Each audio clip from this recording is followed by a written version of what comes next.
اهلا بيكم مرة تاني مع مسلسل تركي جديد، والنهاردة هنعرض منه اول حلقة. ومن غير ما اطول عليك حط لايك ويلا بينا نخش في الاحداث على طول. بيبدأ المسلسل مع واحدة اسمها عذرا، واللي بتكون في الوقت ده خايفة جدا وبتكون عاوزة تهرب، وبتلم حاجتها وبتدخل أوضة بنتها علشان تصحيها وتاخدها ويهربوا. وبتخبي التليفون بتاعها في اللعبة بتاعت بنتها، وبتقول لبنتها ان هي ما تعرفش حد ان هي مخبية التليفون هنا. وعلى طول بتاخد البنت وبتجري من القصر، وبنعرف ان هي شافت حاجة في البدروم بتاع البيت، وده السبب اللي مخليها خايفة كده. وبنعرف كمان ان هي صورت كل حاجة على التليفون اللي خبته في اللعبة بتاعت البنت، ولكن اثناء هروبها بتشوفها واحدة من الخدامين، فعلى طول بتنادي على جوزها واللي بيكون اسمه امير. وبتكون عذرا في الوقت ده واقفة عند البوابة بتاعت القصر، ولكن الحارس بيرفض ان هو يفتح لها، وده طبعا بسبب اوامر امير. فعلى طول ما بتستناش عذرا وبتكسر باب القصر علشان تهرب بالعربية، وبيشوفها امير وبيقرر ان هو يلحقها. وعلى طول فعلا بتلاحظ عذرا ان في عربية بتجري ورا منها،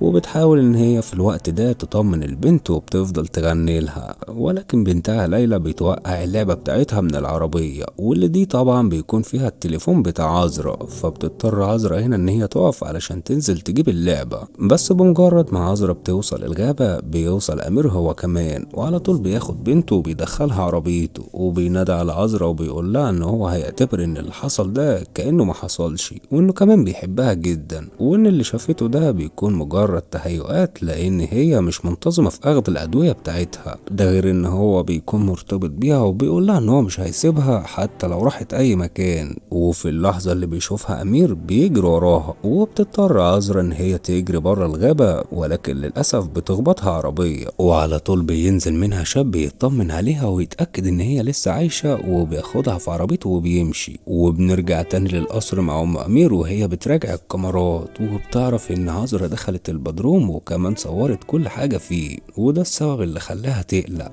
وبتدخل عليها مساعدتها وبتقول لها ان هي لسه مفيش اخبار عن عذرا. وبنرجع تاني لامير وهو بيرجع بالعربية، بس في الطريق بيلاقي اللعبة بتاعت بنته، فبياخدها ويرجع على القصر، وبيأمر كل رجالته ان هم يدوروا على عذرا. وبيحاول امير ان هو يقنع بنته ليلى انها تنزل من العربية، لكنها ما بترضاش تنزل غير لما امها ترجع، بس بيوعدها امير ان عذرا هترجع لهم بكرة، ولكنها لو فضلت في العربية هيفضل معاها، وبكده هيجيلهم برد هما الاتنين، وساعتها عذرا هتزعل. فبتقتنع ليلى وبتنزل معاه، وبتسأله امه لو قدر ان هو يلاقي عذرا، فللاسف بيقول لها ان هي هربت منه. فبتقلق امه جدا، لكنها مش بترضى تقوله على اللي شافته في الكاميرات. وبيبان ان اخت امير هي كمان بتكون قلقانه على عذرا، وده لانها بتحبها جدا. وبتتخانق ام امير مع مرات ابنها واللي بيكون اسمها ميلدا، وبتقول لها ان هي قالت لها انها تخلي بالها من عذرا، وده طبعا بعد ما اتخانقت مع امير النهارده. فبتقول لها ان هي كانت نايمه، وان لازم امير يطلع عذرا لان اللي بتعمله ده هيأثر على نفسيه بنتهم. فبتزعق لها حماتها وبتقول لها ان هي بدل ما تشغل نفسها بجواز عذرا وامير توفر الوقت ده لجوزها.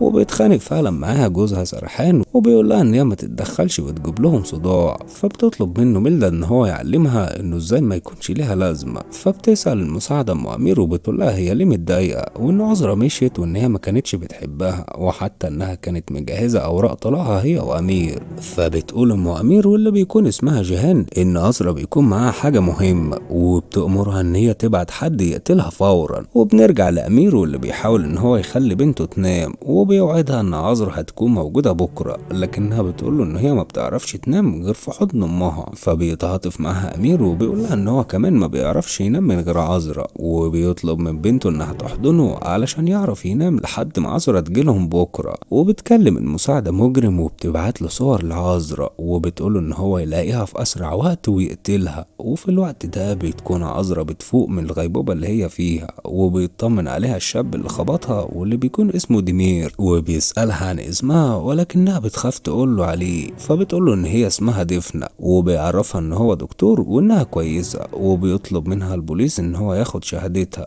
ولكنها بتخاف جدا. وبمجرد ما بيمشي امير بتهرب فورا. تاني يوم ليلى بترفض ان هي تاكل، وبيحاول معاها كل اللي في البيت، ولكن امير بيجي وبيقول لهم ان هم هيروحوا حفلة بالليل، وكمان هيجيب لها لبس اميرة، وان امها كمان هتيجي علشان تشوفها بالفستان الجديد. فبتصدقوا ليلى وبيبلغ أمير رجالته إن عذرا لو جت الحفلة يسيبوها تدخل ومحدش يخوفها. وبنرجع لعذرا واللي بتتصل بواحدة من الخدم وبتطمن منها على بنتها، وبتعرفها الخدامة إن هما هيروحوا كلهم الحفلة بالليل. وفي اللحظة دي بتسمع المساعدة الخدامة وهي بتتكلم مع عذرا، فعلى طول بتتفق مع المجرم إن هو يكون موجود قدام الحفلة. وبتوصل في الوقت ده عيلة دمير للحفلة، وبنعرف إن هما بيكونوا عيلة مشهورة جدا. وفي الوقت ده بيسأل الصحفيين عن عذرا، فبيقول لهم أمير إن هي في أمريكا وإن هي ما قدرتش توصل قبل الحفلة. في الوقت ده بتلبس عذرا لبس نادلة، وده بس علشان تقدر تدخل الحفلة. وبنشوف دمير واللي على المسرح، وبنعرف إن هو بيكون دكتور تجميل مشهور، وإن هو بيعمل عمليات للوجوه المشوهة واللي بتكون في أقصى الأمل في حياتها، فبيقدر هو يخليهم أشخاص طبيعيين مرة تاني. وبيبان على أخت أمير إن هي أعجبت بيه جدا، وبتروح علشان تتعرف عليه وبتقوله إن العمليات اللي بيعملها صعبة جدا. وبيروح أمير هو كمان علشان يتعرف عليه، وبيقوله إن هو مبسوط إن في دكتور زيه في تركيا. فبتستغل عذرا إن ليلى لوحدها وبتروح ليها، وبمجرد ما بتشوفها ليلى بتفرح جدا وبتطلب منها عذرا إنها تروح الحمام وهي هتجيلها. ولكن قبل ما بتمشي عذرا بتخبط في أمير وبيعرفها، ولكنه بيحاول إنه يوقفها، ولكنها بتتوه منه وسط الحفلة. وبتهرب عذرا على أوضة التنظيف، وبيجي وراها المجرم وبيقفل الأوضة وبيحاول إن هو يقتلها. بس بتحاول عذرا إن هي تهرب منه، وبتكون فاكرة إن أمير هو اللي بعته، فعلى طول بترش عذرا كلور على عينيه وبتنجح إن هي تهرب منه. وبتبات عذرا في الشارع، وبتكون حزينة جدا إن هي ما قدرتش تاخد بنتها. وبتفتكر عذرا ليلى وهي بتقول لها إن أمنيتها الوحيدة إنها تفضل في حضنها حتى لما تكبر. وبتوعد عذرا نفسها إن هي هتروح وتاخد بنتها حتى لو كان ده تمنه حياتها. تاني يوم بيوصل دمير عيادته، وبيعرف إن في واحدة مصممة إن هي تشوفه. وبيدخل دمير وبيلاقيها عذرا، وبيعرفها لأنها بتكون البنت اللي خبطها امبارح. فبيسألها بتعمل إيه هنا، فبتقول له إن هي عرفت إن شغلته هو إن هو يدي أمل للناس في الحياة. ولكن دمير ما بيفهمش كلامها، وبيقول لها إن هي هربت من المستشفى من غير ما تقول كلمة واحدة. فبتطلب منه عذرا إن هو يديها حياة جديدة وإن هو يغير ملامح وشها. فبيتصدم دمير وبيقول لها إن هي مجنونة، وبيقول لها إن هي واحدة من المجانين اللي مش بيكتفوا إن هم يكونوا حلوين وبس، ولكنهم بيكونوا عايزين يكونوا المثاليين، وإن في بنات كتير بيعملوا عمليات علشان يبقوا زيها. فبتقول له عذرا إن هي مش هاممها إنها تكون جميلة، ولكنها عايزة تغير ملامحها وبس. فبيطردها أمير وبيقول لها إن هو ما كانش بيعمل عمليات للتسلية، وإنه بيعمل عمليات للناس اللي تستاهل، وإن ده بيكون بمثابة حياة جديدة ليهم. فبتقول له إن هي كمان وضعها بين الحياة والموت. فبيطلب منها إن هي تشرح له إزاي، ولكنها مش بتقدر تحكي ولا كلمة.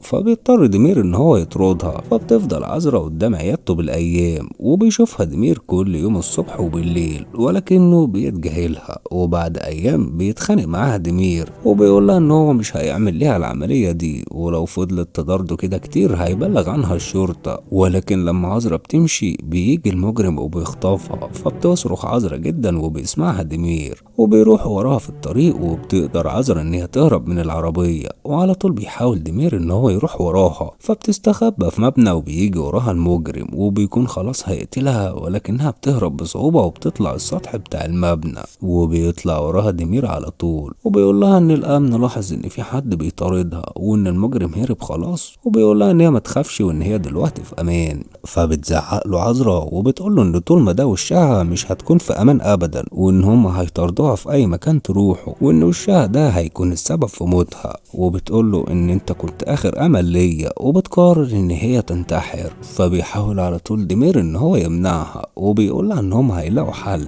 وبيسألها مين بالظبط اللي عاوز يقتلك، وإن هم ممكن يبلغوا عنه الشرطة. فبتقول له إن الشرطة نفسها مش هيقدروا يساعدونا. وبتقول له إن هم أخدوا منها حياته، وإن كل حاجة بالنسبة لها انتهت. وقبل ما تنط بلحظة بيوعدها إن هو هيعمل ليها العملية، وبيمسك إيديها وبينزلها على طول. وعلى طول بيروح على عيادته وبيسألها لو متأكدة من قرارها، وإن العملية دي ما بيكونش فيها رجوع، ده غير إن هي بتكون خطر جدا وإنه ما يقدرش يتوقع النتائج. فبتقول له إن هي مستعدة تضحي بأي حاجة مقابل إن ملامحها تتغير. تاني يوم بتتصل عذرا بواحدة من الخدم، وبتطلب منها عذرا إن هي تكلم ليلى. فبتسمعها ليلى وبتاخد التليفون وبتجري، وبتقول لها ليلى إن هي وحشها جدا. فبتوعدها عذرا إن هي هتيجي وهتاخدها في أقرب وقت. فبيسمع أمير ليلى وبياخد منها التليفون وبيكلم أمير عذرا وبيسألها عن مكانها، وبيقول لها أمير إن هو بيحبها جدا وإن هي مش المفروض تسيبه وتهرب، وإن كل ده بيكون على الفاضي، وإن مستعد لما يلاقيها ممكن يسامحها على أي حاجة. ولكن بتقفل عذرا فبيتعصب أمير